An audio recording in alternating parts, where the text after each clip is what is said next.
আল্লাহ রাব্বুল আলামিন এই তামাম পৃথিবী সৃষ্টি করেছেন। এই তামাম পৃথিবীর ভিতরে যা কিছু আছে সব কিছু তিনি সৃষ্টি করেছেন। কথা বলেন ঠিক কি না? এই পৃথিবীর মধ্যে যা কিছু আছে, পৃথিবীর মধ্যে আমরা বসবাস করতেছি কিসের উপরে বলেন তো সবাই? কিসের উপরে? আমরা কিসের উপরে আছি এখন? মাটির নিচে কি পানি? আমরা এখন মাটির উপরে বসবাস করতেছি, জমিনের উপরে বসবাস করতেছি। এই জমিনটা সৃষ্টি করেছেন কে? আল্লাহ।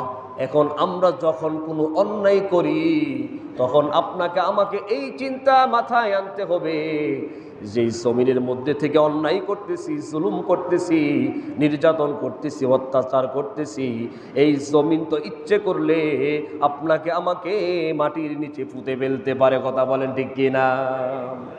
এই চিন্তা মাথায় রেখে কাজ করতে হবে রে মুসলমান। আল্লাহ রাব্বুল আলামিন ভালো মন্দের মতো যাচাই করার মতো কিন্তু আমাদেরকে ক্ষমতা দিয়েছে। কথা বলেন ঠিক কিনা? ভালো মন্দ যাচাই করার জন্য আল্লাহ পাক আপনাকে আমাকে জ্ঞান দান করেছেন। কথা বলেন ঠিক না? এখন কোনটা ভালো কোনটা খারাপ আল্লাহ পাক কিন্তু আমাদেরকে জানিয়ে দিয়েছেন। কি জানান নাই? জানিয়ে দিয়েছেন।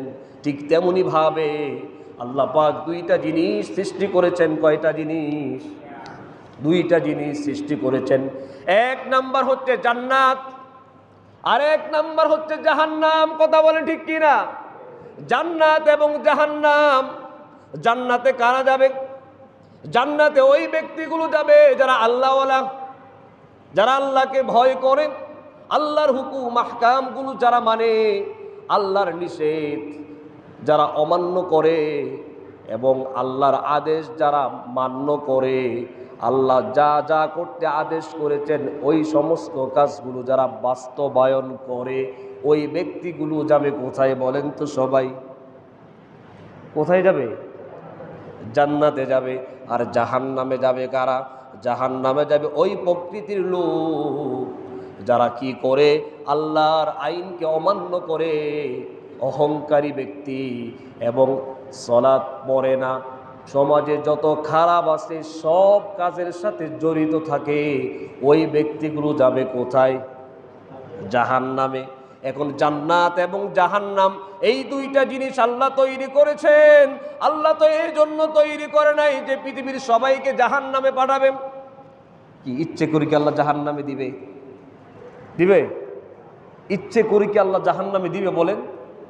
আল্লাহ এত সুন্দর করে আপনাকে আমাকে গঠন করেছেন, এত সুন্দর করে আল্লাহ তৈরি করেছেন এই জাহান্নামের আগুনে পোড়ানোর জন্য বলেন? কিন্তু জাহান্নামে কাদেরকে দেওয়া হবে? জাহান্নামে যাবে কারা? জাহান্নামে কারা যাবে ওই বিষয়ে আজকে আলোচনা করব ইনশাআল্লাহ। জাহান্নামে কারা যাবে? জাহান্নাম কাদের জন্য তৈরি করা হয়েছে? কোন কাজ করলে আপনি জাহান্নামে যাবেন জানার দরকার আছে না নাই? এই কাজ করলে আপনাকে আমাকে জাহান্নামের আগুনে জ্বলতে হবে, জাহান্নামে যেতে হবে। যেই জাহান্নাম আপনার আমার জন্য অপেক্ষা করতেছে। কথা বলেন ঠিক কিনা? কি জাহান্নামকে অপেক্ষা করতেছে না? জাহান্নাম কিন্তু আপনার আমার জন্য অপেক্ষা করতেছে। জাহান্নাম বলতেছে কখন আসবে আমার পাপী বান্দাগুলো, ওই পাপীদের সাথে আমি উঠা বসা করব, ওই পাপীদেরকে আমি আঘাত দিব। কে? জাহান্নাম। কে?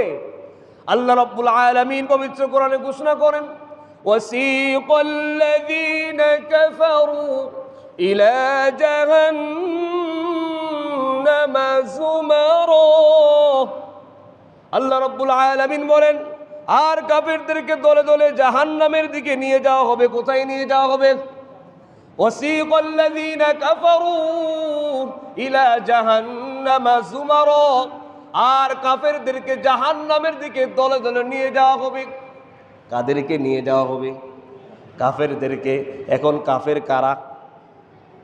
আল্লাহর আইন যারা মানে না তারা হচ্ছে কাফের।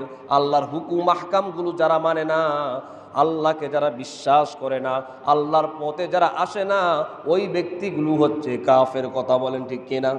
তারপর আল্লাহ তাআলা বলতেছেন, ওয়াসিকাল্লাযীনা কাফারু ইলা জাহান্নামা যুমারা হাত্তা ইযা জাউহা ফুতিহাত আবওয়াবুহা ওয়া ক্বাল وقال لهم خزنتها আল্লাহ রাব্বুল আলামিন বলেন অবশেষে তারা যখন জাহান্নামের কাছে এসে পৌঁছবে তখন তার দরজাগুলো খুলে দেওয়া হবে। জাহান্নামের কাছে যখন তাদেরকে নিয়ে যাওয়া হবে, যারা কাফের ওই কাফের সম্প্রদায় ব্যক্তিদেরকে যখন জাহান্নামের দিকে নিয়ে যাওয়া হবে তখন জাহান্নামের দরজাগুলো আল্লাহ তাআলার হুকুমে খুলে দেওয়া হবে। ওই জাহান্নামের দরজাগুলো যখন খুলে দিবে এবং জাহান্নামের দরজাগুলো খুলে দেওয়ার পর ওই জাহান্নামের গেটের মধ্যে কিছু ফেরেশতা থাকবে। কি থাকবে?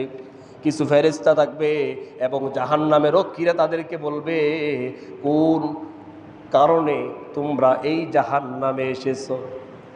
কে বলবে?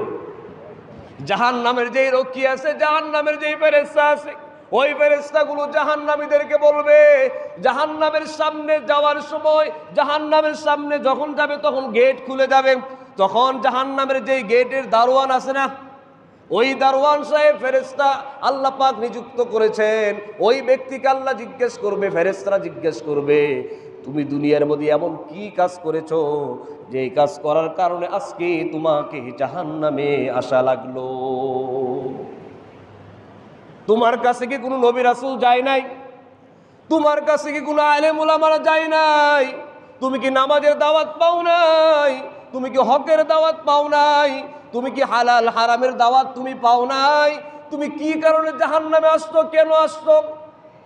এই জাহান্নামের আগুনে তুমি কেন জ্বলবে? উত্তর আছে? বলেন, উত্তর কি আছে? উত্তর তো নাই এখানে। তুমি কেন জাহান্নামে আসলে?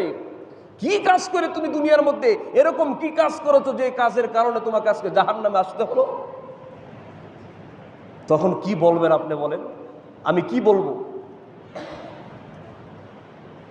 আপনি তখন আপনার মুখ দিয়ে মিথ্যা বের হবে, আপনি মিথ্যা কথা বলবেন যে আল্লাহ আমি তো এরকম কোনো কাজ করি নাই।